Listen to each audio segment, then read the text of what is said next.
Hello guys, welcome back to my channel.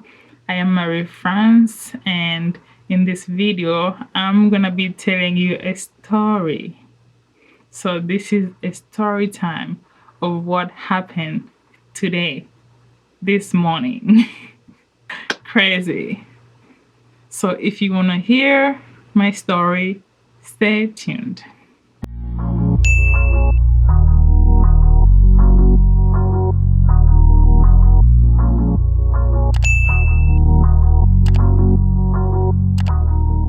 So this morning when I got up, getting ready for work as usual, almost done, went into the bathroom, grabbed a Q-tip. Yes, a Q-tip. You know how we like this Q-tip. When you're feeling all wet in your ears and such, you just want to like dry it out. So I went into the bathroom, grabbed the Q-tip, and on my way out of the bathroom, going into our bedroom, I saw like a deodorant that I left out there. And I was like, oh, this has been sitting here for a while, like on the shelf. Let me take it out. Let me bring it in. So I put my Q-tip over here. I put a Q-tip. I put a Q-tip like this. I don't want to use the actual Q-tip because I'm like traumatized right now. So I put a Q-tip like this, and then I'm like grabbing the deodorant, and that just went like, oops. And from grabbing there, my hand just came back. This is the Q-tip, and just smashed, like boom, like I hit myself. And the Q-tip just went in my ear like, psh. Oh my gosh. I screamed. I crawled to the ground, put my head down, and just cried. I was like holding my head like this and crying. And like my husband was sleeping, he jumped up. He's like, what's happened? What's wrong? I couldn't talk. I was in so much pain. I couldn't talk. I'm just like this. Like, have you ever hit your pinky, your elbow, beat your tongue, or your ankle? That pain times like 10. I didn't know what to do. I was like, oh my gosh, what's happening to me? And that time, the pain was so intense that I couldn't talk, I couldn't move. I just needed a minute. And my husband's like, what's going on? I was like, is it your headache again? Is it your migraine? Oh, I'm so sorry. He's like comforting me, and he's saying all of these things, but I couldn't tell him it's not my migraine, because I do get migraine, and sometimes they're so painful that I go like, oh my gosh, I was like, I'm just quiet because I'm like, I couldn't talk, like it's not a migraine, but I couldn't tell him what's going on. And at that time, my ear got muffled. I'm like, in my head, I'm like, wow, I'm going deaf. Like, it took so many minutes or seconds, I don't know how long, it felt like forever for the pain to go away, for me to come back into my normal self, to control it and tell my husband what happened. So I told my husband what happened. He was like, well, we gotta call the doctor. You can't go into work like this. So, me, I'm like, okay, start calling my doctor. Obviously, it's 7. My doctor's office is closed. They open at like 9. So I called them anyway because I knew they'll direct me somewhere like on-call doctor or something. So I talked to the operator, and the operator directed me to the on-call doctor and said the on-call doctor will call me. By that time, I finished getting ready. I'm like, wow, I'm either going to work or I'm going to the doctor's office. Either way, I gotta get ready. So in my pain and my tears, I finish up my face. Oh my gosh, I'm like, wow, I gotta finish getting ready. I can't stay like this wherever I'm gonna end up going this morning. So I called after calling the doctor, I finished getting ready, and I'm waiting for the on-call doctor from like 7 8:30 by the time I was done. And I'm like, wow, the doctor should call me in like 30 minutes. Like, I start work at 8:30. So at like 8, I was like, maybe at 8, I can start driving to work and see if the doctor call me. But then I'm like, wait a minute, I can't drive to work because I just like hurt my ear. Like, what if I start losing control? You know, like they always say, like, if you have ear issue, you could have like nauseous, you could be dizzy, like all of these things. Like, what if those things start happening and I'm driving? I can't do that. So I gotta wait for the on-call doctor to tell me if it's safe. So at 8, the on-call doctor didn't get back to me. So I was like, well, I don't know what to do. I gotta text my boss to tell her what's going on. Like, I can work from work right now while waiting. And by the way, this whole time, I'm in pain. And my ear is muffled. And I start like giving myself tests to make sure that I can hear. You know, I'm like holding this one ear here, try to listen in this ear, see if it's ringing. I'm like, am I deaf or can I still hear? But you know, my husband is talking to me through this pen and my muffled ear. I can hear him very well, but I'm like, maybe I'm just hearing from one ear. I don't know. So many things are going on. So I asked my husband to like check my ear to see if blood was coming out, because I felt my ear was getting wet. He checked with like a flashlight on my phone.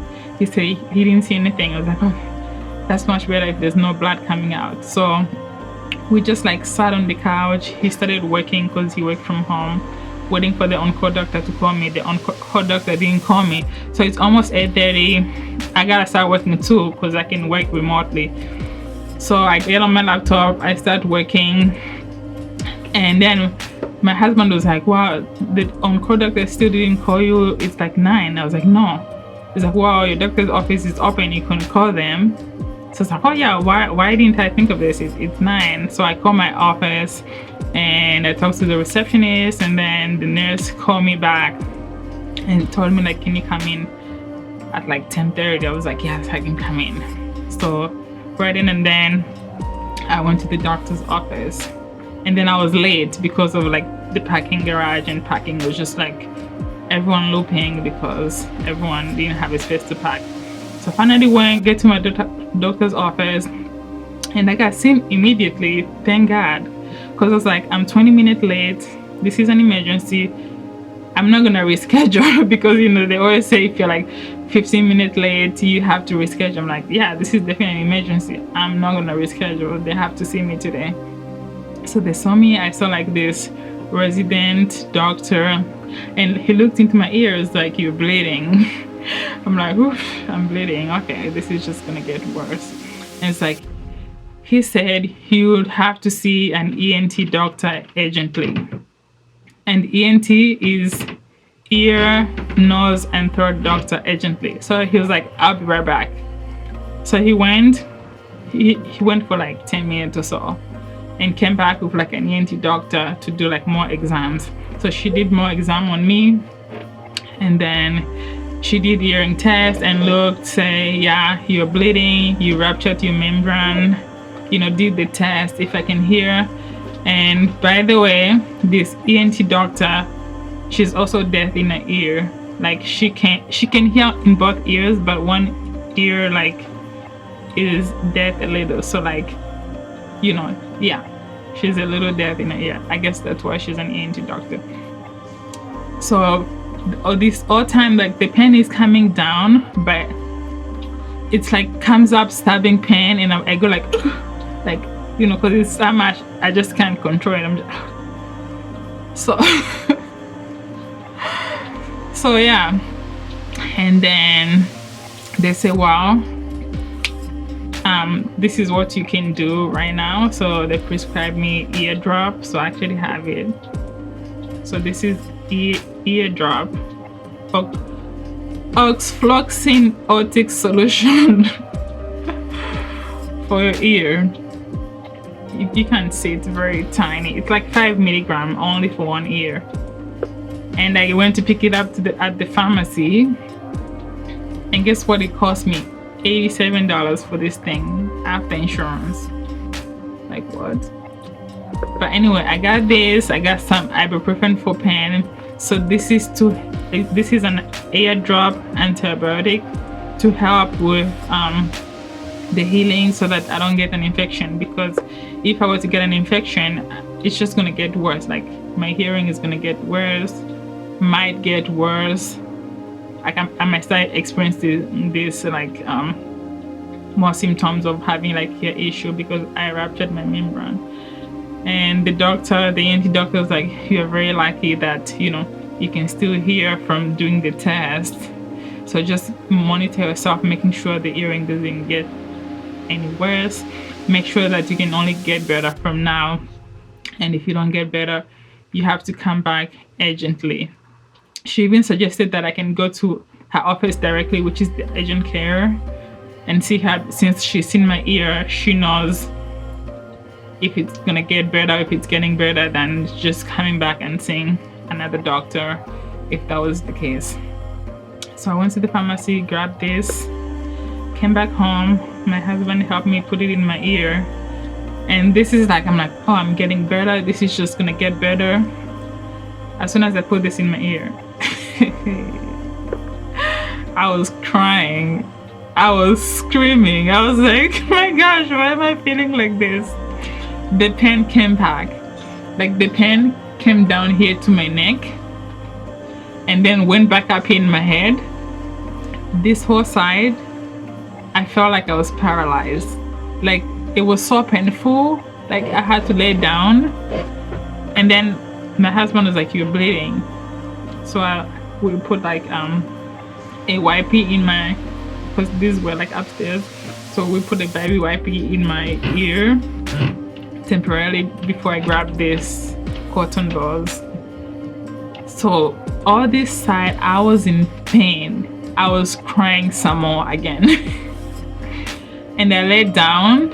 I couldn't even lay down because I was like, oh my gosh, I feel like I'm being punished. Why is this happening? And my husband, just like comforted me, talked me through. We prayed to just make sure like, I feel good and calm and just trust like everything is God and everything is gonna be fine. So, and then after maybe like 30 minutes, the pain started going down. 30 minutes, that's a long time if you're in pain. So after that, the pain started coming down, and I felt like it was the eardrop finally like drying and healing. So like when I put the eardrop in, it was like putting alcohol on your wound. How you feel, like how do you feel? You want to heal it, but it's alcohol. You just go like, oh my gosh, what's happening? Like I can't control myself. I don't know what to do. I'm so helpless. And my husband was just like comforting me. He know how to like help me, just like, giving me massage and massage just so like I feel comfortable. Oh my gosh. So after that, 40 minutes, 1 hour, I started like feeling better. The pain started like going down. And you have to put 5 eardrop 2 times a day. I've only done it once and I'm scared to do it again. I'm so scared. If I'm gonna feel the pain that I felt again, I want to put this in when it's bedtime so that I can just try to sleep through my pain and not wake up to do something else because it's still daylight. So like right now, my ear is still muffled. Like the pain has gone down because I took ibuprofen. I took like 800 milligram of ibuprofen, so the pain has come down. So the next thing is, like the doctor said, I can come back in 4 to 6 weeks. That's if I'm getting better, to just like notice, to see what has happened, how I've healed. But if I'm getting worse, I have to go back immediately. But I scheduled my appointment and it came out to 8 weeks, which is fine. I just hope I'll be healing by that time. And I hope it doesn't take that time. And I hope it doesn't get any worse, because this is my hearing, eyesight, this is everything, So yeah, that is my story of how I ruptured my eardrum, and I was helpless. I was in pain. I was scared. Like, am I gonna lose my earring? Like, when all of that was happening, I was thinking of this movie just that came out in 2020. I think it's called Sound of Metal, and it's about this guy and his girlfriend are in the band, and this guy lost his hearing. In my mind, that was in my head the whole time. I felt like that guy. Like I felt his feeling and his pain about like going deaf. I'm like, wow, am I gonna go deaf? What's happening? Like it's so painful and my fault to tell. But as long as I can hear my husband, I can hear my own voice, I think I'm gonna be okay. I hope it only gets better from here. So yeah, that's my story. I hope you like my story. Don't forget to like, share, subscribe, and comment below what crazy thing has happened to you and how you dealt with it. And I'll see you in my next video. Bye-bye.